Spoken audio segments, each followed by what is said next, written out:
Hello friends, ഇന്ന് ഞാനിവിടെ വന്നിരിക്കുന്നത് ഒരു തട്ടിക്കൂട്ട് റെസിപ്പി ആയിട്ടാണ്. അതിനായിട്ട് ഞാനിവിടെ ചെയ്യുന്നത് കുറച്ച് റെഡിമെയ്ഡ് ആയിട്ടുള്ള ഐറ്റംസ് കടയിൽ നിന്നും വാങ്ങിയിട്ട് ഇതെങ്ങനെ അസംബിൾ ചെയ്തെടുക്കാന്നുള്ളതാണ് കാണിച്ചു തരാൻ പോകുന്നത്.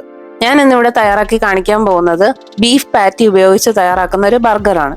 നിങ്ങൾ ഈ ചാനൽ ആദ്യമായിട്ടാണ് കാണുന്നതെങ്കിൽ മറക്കാതെ ഈ ചാനൽ സബ്സ്ക്രൈബ് ചെയ്യുക, ബെല്ലൈക്കണും പ്രസ് ചെയ്യുക. ഈ ബർഗർ അസംബിൾ ചെയ്യുന്നതിന് മുമ്പ് കുറച്ച് കാര്യങ്ങൾ നമുക്ക് അരിഞ്ഞു മാറ്റി വെക്കേണ്ടതായിട്ടുണ്ട്. അത് നമുക്ക് ചെയ്തെടുക്കാം. അതിനായിട്ട് ഞാനിവിടെ എടുത്തിരിക്കുന്നത് ഒരു സവോളയാണ്, പിന്നെ ഒരു തക്കാളി, അതുപോലെ ഒരു ചെറിയ വെള്ളരിക്കയും.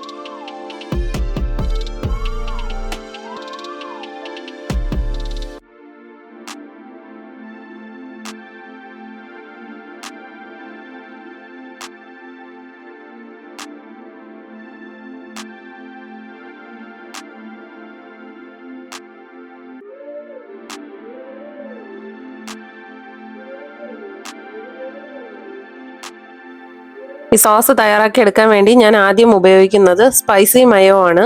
നിങ്ങൾക്ക് വേണമെങ്കിൽ ഏത് ഫ്ലേവറുള്ള മയണൈസ് വേണമെങ്കിലും എടുക്കാം. ഗാർലിക് ആയാലും എന്തായാലും നിങ്ങളുടെ ടേസ്റ്റ് അനുസരിച്ച് എടുക്കാം. ഞാനിവിടെ സ്പൈസി മയോ യൂസ് ചെയ്തേ ഉള്ളൂ.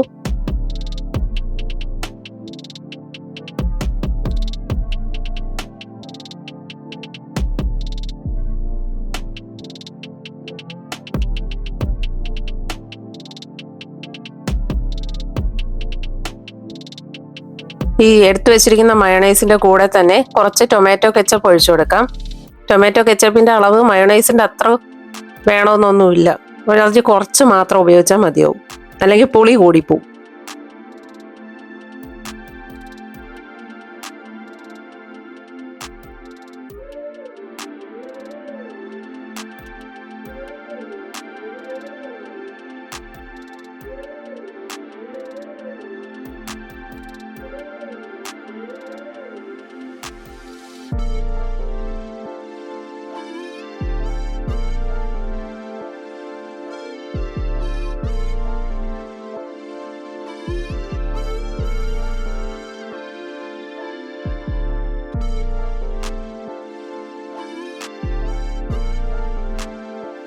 ഈ ചേർത്ത് കൊടുത്ത രണ്ട് സാധനങ്ങളും നന്നായിട്ട് ഇതുപോലെ ഒന്ന് മിക്സ് ചെയ്തെടുക്കുക.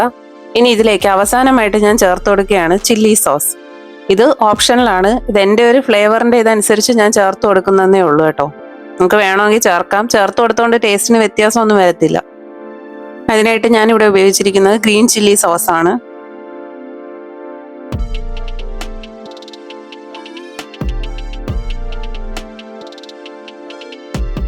ഇനി എല്ലാം കൂടി നന്നായിട്ട് മിക്സ് ചെയ്തെടുക്കണം. ഇനി നമുക്ക് ബർഗറിന്റെ ഓരോ സാധനങ്ങളും നമ്മൾ റെഡിയാക്കി എടുക്കാൻ പോവുകയാണ്. അതിനായിട്ട് ആദ്യം ഒരു പാൻ സ്റ്റൗവിലേക്ക് വെച്ച് കൊടുക്കുക. ഇതിലേക്ക് കുറച്ച് ഓയിൽ ഒഴിച്ചു കൊടുക്കാം. ഞാനിവിടെ എടുത്തിരിക്കുന്നത് സൺഫ്ലവർ ഓയിലാണ്. നിങ്ങൾക്ക് വേണമെങ്കിൽ ഓലിവ് ഓയിൽ വേണമെങ്കിലും യൂസ് ചെയ്യാം. എണ്ണ ചൂടായതിനു ശേഷം അതിലേക്ക് ബീഫ് പാറ്റി വെച്ച് കൊടുക്കാം. ഈ ബീഫ് പാറ്റി UK-യിലുള്ള മിക്ക സൂപ്പർ മാർക്കറ്റുകളിലും വാങ്ങാനായിട്ട് കിട്ടും. ബീഫ് പാറ്റി ഇതുപോലെ വെച്ച് കൊടുക്കുക. അതിനുശേഷം അതിലേക്ക് ചെറുതായിട്ടൊന്ന് ഉപ്പ് വിതറി കൊടുക്കാം. അതിൻ്റെ കൂടെ തന്നെ പെപ്പർ പൗഡറും കൂടി ചേർത്ത് കൊടുക്കാം. ഓൾറെഡി ഇതിൻ്റെ അകത്ത് ഉപ്പുള്ളതുകൊണ്ട് ഞാൻ ഒരുപാട് അങ്ങ് ചേർക്കുന്നില്ല. ചെറുതായിട്ടൊന്ന് വിതറി കൊടുത്താൽ മതിയാവും. പാറ്റി വെന്ത് വരട്ടെ. അതിൻ്റെ സൈഡിൽ തന്നെ ബാക്കിയുള്ള സ്പേസിൽ നമുക്ക് അരിഞ്ഞു വെച്ചിരിക്കുന്ന സവോള ചേർത്ത് കൊടുക്കാം. അത് നമുക്കൊന്ന് ജസ്റ്റ് കാരമലൈസ് ചെയ്തെടുക്കണം. അതിന് വേണ്ടി മാത്രമാണ്. ജസ്റ്റ് ഒന്ന് മറിച്ചിട്ട് എടുത്തിട്ട് മാറ്റി വയ്ക്കാം. എന്നിട്ട് ഇതുപോലെ നന്നായിട്ട് പ്രസ് ചെയ്ത് കൊടുക്കുക. എങ്കിൽ മാത്രമേ നന്നായിട്ട് വെന്ത് വരുള്ളൂ. ഇപ്പോൾ ഏകദേശം ഒരു സൈഡ് ആയിട്ടുണ്ട്. ഇനി മറ്റേ സൈഡിലോട്ട് നമുക്ക് ഇതുപോലെ മറിച്ചിട്ട് കൊടുക്കാം.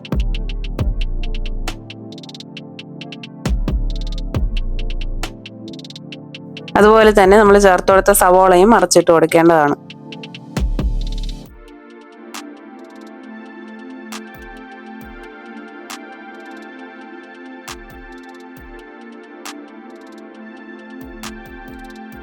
സാധാരണ ബീഫ് വേവിക്കുമ്പോൾ ഒരുപാട് സമയമെടുക്കും. അതുപോലെ തന്നെയാണ് ഇത് കുറച്ച് ക്ഷമയോട് കൂടി ഇങ്ങനെ കുക്ക് ചെയ്തെടുത്താൽ മാത്രമേ നന്നായിട്ട് വെന്ത് കിട്ടുള്ളൂ.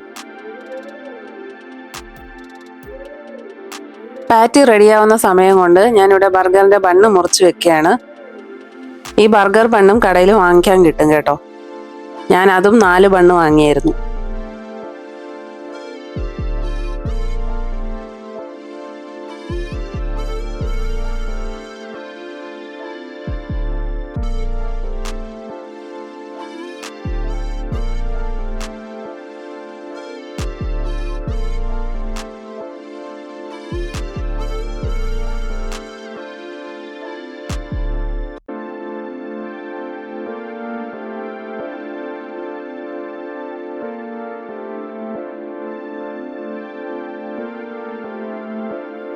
അതുപോലെ തന്നെ ലെറ്റ്യൂസ് ഇതുപോലെ മുറിച്ച് വെക്കാം. നമ്മളിത് ബർഗറിന്റെ ബണ്ണ് ചെറുതായിരിക്കുന്നതുകൊണ്ട് ഫുള്ളായിട്ട് ലെറ്റ്യൂസ് വെച്ച് കഴിഞ്ഞാൽ വെജിറ്റബിൾസ് ഒക്കെ പുറത്തോട്ട് പോകാൻ ചാൻസ് ഉണ്ട്. അതുകൊണ്ട് കട്ട് ചെയ്ത് വെക്കുകയാണെങ്കിൽ കുറച്ചുകൂടെ അറേഞ്ച് ചെയ്യാൻ എളുപ്പമായിരിക്കും. അതുകൊണ്ടാണ് ഞാനിത് കട്ട് ചെയ്ത് വെക്കുന്നത്. ലെറ്റ്യൂസും വാങ്ങാൻ കിട്ടും കേട്ടോ.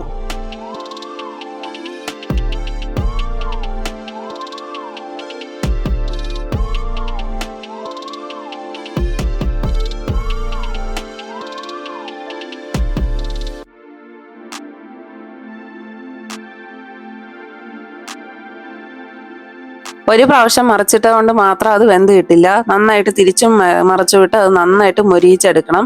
നന്നായിട്ട് വെന്തില്ല എന്നുണ്ടെങ്കിൽ അതിൻ്റെ ടേസ്റ്റിൽ ഒരുമാതിരി റോ ഫ്ലേവർ ഉണ്ടാവും. അത് കഴിക്കാൻ ഭയങ്കര ബുദ്ധിമുട്ടായിരിക്കും.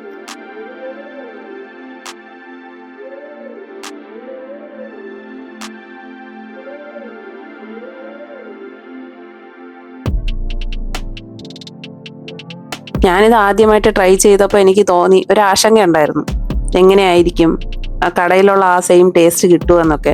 പക്ഷെ അടിപൊളിയായിരുന്നു. രണ്ട് സൈഡ് ഇതുപോലെ മൊരിഞ്ഞിട്ടുണ്ടാവണം. പാറ്റി നന്നായിട്ട് ഇതുപോലെ ബ്രൗൺ കളറായി നല്ലതായിട്ട് മൊരിഞ്ഞ് വരണം. കാണുമ്പോൾ തന്നെ നമുക്ക് മനസ്സിലാവും നന്നായിട്ട് കുക്കായിട്ടുണ്ടെന്ന്. ഈ ഒരു പരുവത്തിൽ വേണം നമുക്കത് മാറ്റാനായിട്ട്. പാറ്റി നന്നായിട്ട് റെഡിയായി വന്നിട്ടുണ്ട്. ഇനി അതിൻ്റെ മുകളിലായിട്ട് ഒരു ചീസ് വെച്ച് കൊടുക്കാം. ആ പാറ്റിയിലുള്ള ചൂട് തട്ടി തന്നെ ആ ചീസ് നന്നായിട്ട് മെൽറ്റ് ആവാനായിട്ട് തുടങ്ങും.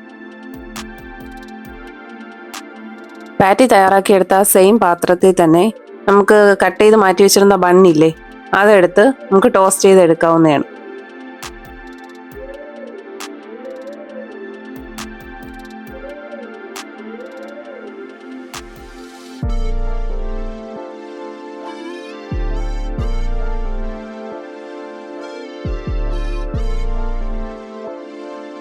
ആ പാറ്റിയുടെ മുകളിൽ വെച്ച് ചീസ് അത്രയ്ക്കൊന്നും മെൽറ്റ് ആയില്ല. അതുകൊണ്ട് ഞാൻ ഒന്നുകൂടെ അത് പാത്രത്തിലേക്ക് വെക്കുകയാണ്, ചെറുതായി ഒന്ന് മെൽറ്റായി കിട്ടാൻ വേണ്ടി മാത്രം. അപ്പോൾ ഇത്രയും കാര്യങ്ങൾ നമ്മൾ റെഡിയാക്കി വെച്ചിട്ടുണ്ട്. ഇനി നമുക്ക് ബർഗർ സെറ്റ് ചെയ്യാം. ടോസ്റ്റ് ചെയ്ത ബണ്ണിലേക്ക് ആദ്യം നമ്മൾ റെഡിയാക്കി വെച്ച മയോണൈസ് ഇല്ലേ, അത് വേണം ചേർത്ത് കൊടുക്കാനായിട്ട്. നന്നായിട്ടൊന്ന് സ്പ്രെഡ് ചെയ്ത് കൊടുത്തതിന് ശേഷം അതിൻ്റെ മുകളിലായിട്ട് ലെറ്റ്യൂസ് വെച്ച് കൊടുക്കാം.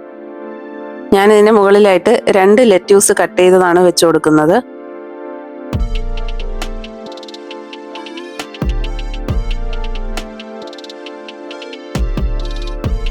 ലെറ്റ്യൂസിന് മുകളിലായിട്ട് ഇതുപോലെ തക്കാളി അറേഞ്ച് ചെയ്ത് വെച്ച് കൊടുക്കാം. തക്കാളിയുടെ മുകളിലായിട്ട് വെള്ളരിക്ക വെച്ച് കൊടുക്കാം.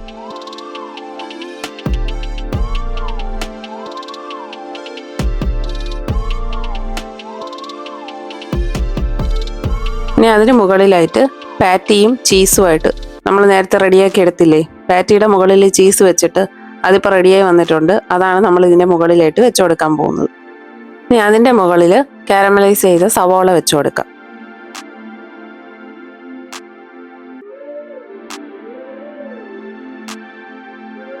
ഇനി ബർഗറിൻ്റെ അടുത്ത ഭാഗം ഉണ്ടല്ലോ, അതിൽ ഇതുപോലെ മയോണൈസ് സ്പ്രെഡ് ചെയ്ത് കൊടുത്തതിന് ശേഷം അതിൻ്റെ മുകളിലായിട്ട് ഇതുപോലെ വെച്ച് കൊടുക്കുക.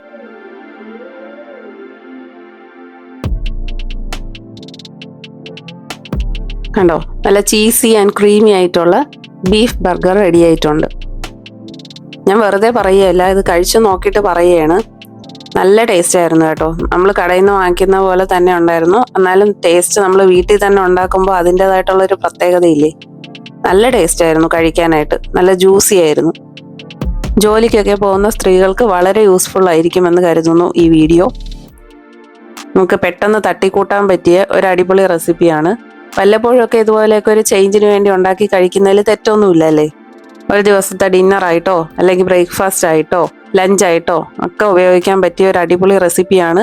നിങ്ങളെല്ലാവരും ഇത് വീട്ടിലൊന്ന് ട്രൈ ചെയ്ത് നോക്കുക. നിങ്ങളുടെ വിലപ്പെട്ട അഭിപ്രായങ്ങൾ കമൻറ്റ് ബോക്സിലൂടെ അറിയിക്കുക. മറക്കാതെ ഈ ചാനൽ ലൈക്ക് ചെയ്യുക, ഷെയർ ചെയ്യുക ആൻഡ് സബ്സ്ക്രൈബ് ചെയ്യുക. Thanks for watching.